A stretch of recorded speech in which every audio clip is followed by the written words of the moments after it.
आज हम बात करेंगे वर्ष 2026 में पहला ग्रहण कब पड़ रहा है, इस ग्रहण का किस किस राशि पर शुभ प्रभाव होगा, किस राशि पर अशुभ प्रभाव होगा।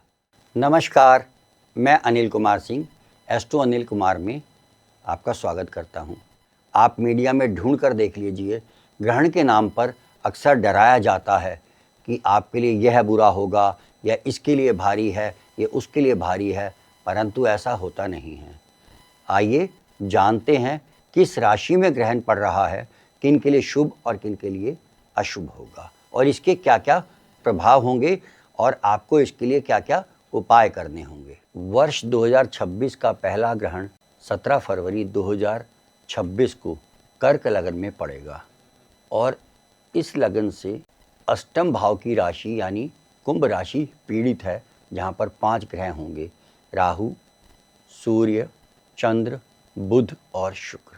अगर हम भारतवर्ष की कुंडली की बात करें तो यह भारतवर्ष की कुंडली के 10वें भाव में पड़ रहा है।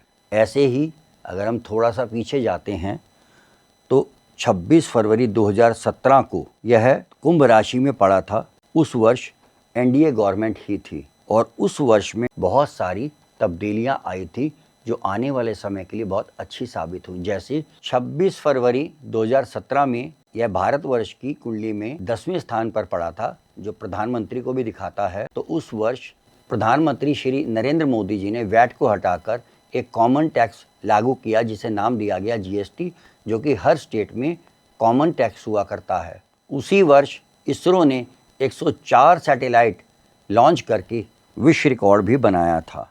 साथ ही साथ सरकार को इकोनॉमिकल चैलेंजेस भी झेलने पड़े थे।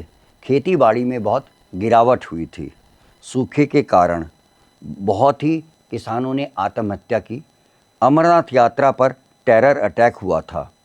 2017 में ही जब यह ग्रहण पड़ा था, मोदी सरकार ने 3 तलाक के कानून को लागू किया था, यानी 3 तलाक बोलने पर तलाक नहीं हो पाएगा, यह सुप्रीम कोर्ट ने लागू किया था।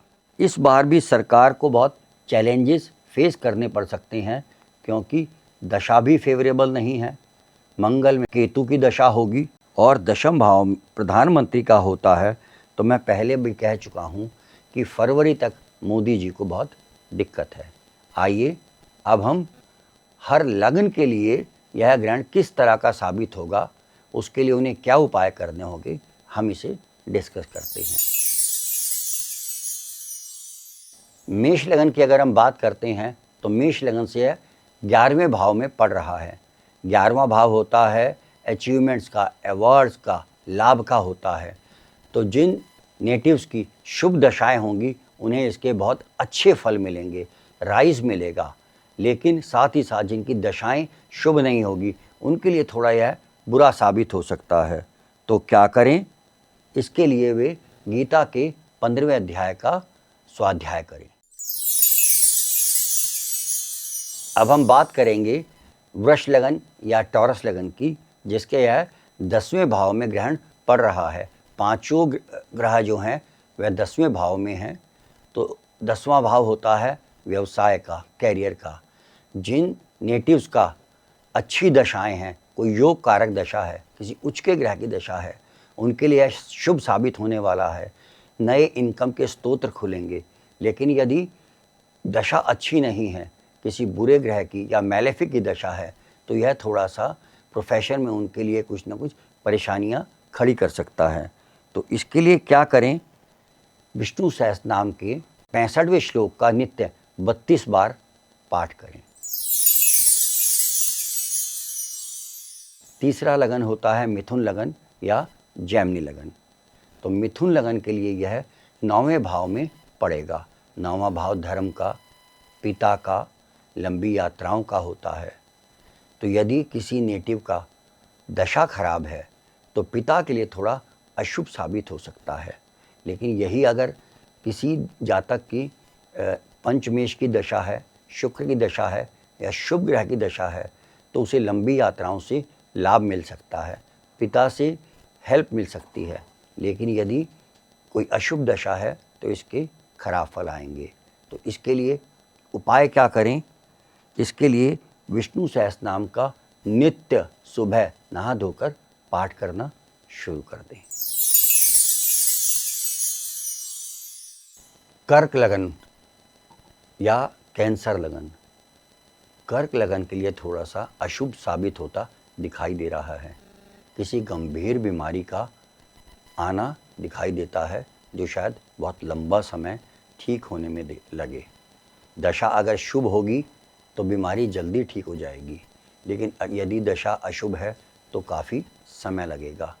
कर्क लगन वालों को विशेष तौर पर इसका ध्यान रखना होगा। तो कर्क लगन वाले क्या उपाय करें? नित्य 108 बार महामृत्युंजय मंत्र का जाप करना शुरू करें। सिंह लगन या लियो लगन, इसके यह लगन और 7वें घर में हो रहा है। पांचों के पांचों ग्रह 7वें घर में आ रहे हैं। 7वां घर जो होता है विवाह का होता है, व्यवसाय में पार्टनरशिप का होता है और आपकी सोशल इमेज का भी होता है। तो यदि किसी अशुभ ग्रह की दशा है जैसे शनि वगैरह की, तो सोशल इमेज खराब हो सकती है, विवाह संबंधित कुछ अड़चन आ सकती हैं या वैवाहिक जीवन में कुछ परेशानियां खड़ी हो सकती हैं। वहीं यदि सिंह लगन के लिए मंगल की, जो कि योग कारक होता है, उसकी दशा हो तो यह बहुत शुभ हो सकता है। जो विवाह योग्य जातक हैं उनके विवाह के योग भी बनते हैं। तो सिंह लगन वाले क्या उपाय करें? सिंह लगन वालों को नित्य भगवती स्तोत्र का पाठ करना शुरू करना चाहिए। छठा लगन या कन्या लगन या कि वर्गो लगन, इसके लिए ग्रहण छठे घर में पड़ रहा है। छठा घर डिस्प्यूट का होता है, ऋण का होता है, शत्रुओं का भी होता है। तो उन पर शत्रु, यदि दशा अशुभ हुई तो शत्रु हावी हो सकते हैं। किसी चोट फेट लगने का भी डर होता है। अचानक किसी तरह के कोई नुकसान का भी योग बनता है। वहीं यदि किसी योग कारक ग्रह की दशा हुई तो किसी झगड़े में, विवाद में यदि कोई चल रहा है उनके साथ कोर्ट केस वगैरह, इसमें उन्हें विजय प्राप्त हो सकती है। कन्या लगन के लिए यदि उन्हें कोई नौकरी में बदलाव वगैरह करना है तो आसानी से कर सकते हैं। अच्छी नौकरी लगने का योग बनता है। तो इसके लिए कन्या लगन वाले क्या उपाय करें? उन्हें विष्णु सहस्रनाम का 69वां श्लोक का नित्य 32 बार पाठ करना चाहिए। अब हम बात करेंगे तुला लगन या लिब्रा लगन की। तुला लगन के लिए यह 5वें भाव में पड़ रहा है। 5वां घर होता है कुंडली का संतान, विद्या, पढ़ाई, एक्स्ट्रा करिकुलर एक्टिविटीज़ वगैरह। तो यदि यह आपकी दशाएं शुभ हैं, शनि की दशा हो, किसी उच्च के ग्रह की दशा हो, तो पढ़ाई लिखाई, जो कि स्टूडेंट्स पढ़ना चाहते हैं या कुछ विदेश वगैरह जाना चाहते हैं, उनका संयोग बहुत अच्छा बनता है। किसी के संतान होने वाली हो, अच्छी संतान प्राप्त हो सकती है। लेकिन यहीं अगर दशाएं अशुभ हैं तो पढ़ाई में कुछ रुकावटें आ सकती हैं, संतान संबंधी परेशानियां हो सकती हैं। तुला लगन वाले क्या उपाय करें? नित्य लिंगाष्टकम स्तोत्र और सूर्याष्टकम स्तोत्र का पाठ करें। अगला लगन है हमारा वृश्चिक या स्कॉर्पियो लगन। वृश्चिक लगन के लिए यह चौथे घर में पड़ रहा है। चौथा घर होता है घर का सुख, प्रॉपर्टी, बिल्डिंग्स, माता इत्यादि। तो चौथे घर में यदि किसी की अशुभ दशाएं हैं, माँ को कष्ट हो सकता है, घर के सुख में कमी हो सकती है, घर छोड़कर उसे दूर जाना पड़ सकता है। वहीं यदि शुभ दशाएं हैं उस व्यक्ति के, वृश्चिक लगन वालों की, तो माता का सुख होगा, माँ से सम्मान मिल सकता है, माता से किसी तरह की हेल्प मिल सकती है, मकान, प्रॉपर्टी, जायदाद वो खरीद सकता है। तो वृश्चिक लगन वाले क्या करें? उन्हें अष्टलक्ष्मी स्तोत्र का नित्य 3 बार पाठ करना चाहिए। अगला लग्न है धनु या सजिटेरियस। धनु से तीसरे घर में 5 ग्रहों का जमावड़ा हो रहा है।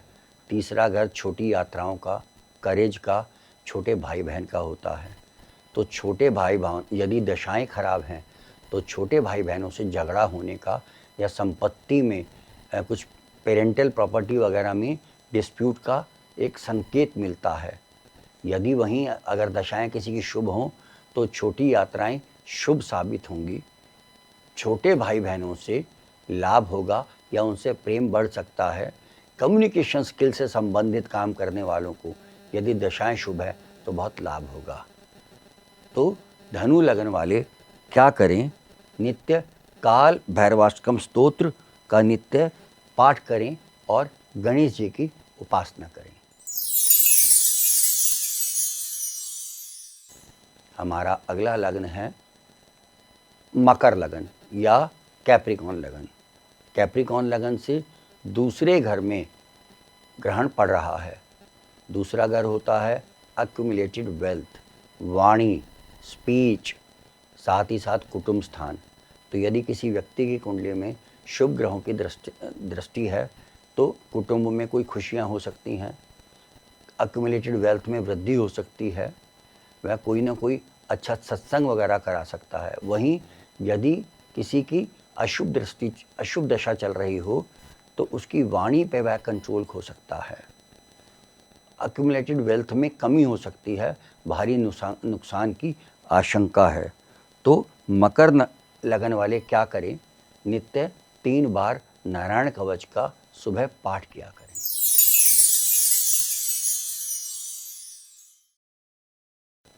कुंभ लगन। कुंभ लगन वालों के लिए यह लगन में ही पड़ रहा है। लगन हम सेल्फ होता है, बॉडी होती है, यानी उनके लिए शारीरिक कष्ट होने की बहुत संभावनाएं हैं। अगर शुभ दशा हुई तो कम होगी, यदि अशुभ हुई तो शारीरिक कष्ट उन्हें ज़्यादा होगा। तो कुंभ लगन वाले क्या करें? वृंदावन जाकर कात्यायनी मंदिर में भगवती स्तोत्र का पाठ करें। साथ ही साथ माँ के सामने दीपक जलाकर प्रार्थना करें अपने स्वास्थ्य की कामना के लिए। अगला लगन है मीन लगन या पाइसेस लगन।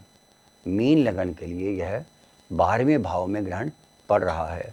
12वां भाव होता है विदेश का, खर्चे का, लॉसेस का, साथ ही साथ हॉस्पिटलाइजेशन वगैरह का। तो यदि किसी की खराब ग्रह की दशा है या बुरे ग्रह की दशा चल रही है तो उसके लिए यह समय लॉसेस, हॉस्पिटलाइजेशन वगैरह को दिखाता है।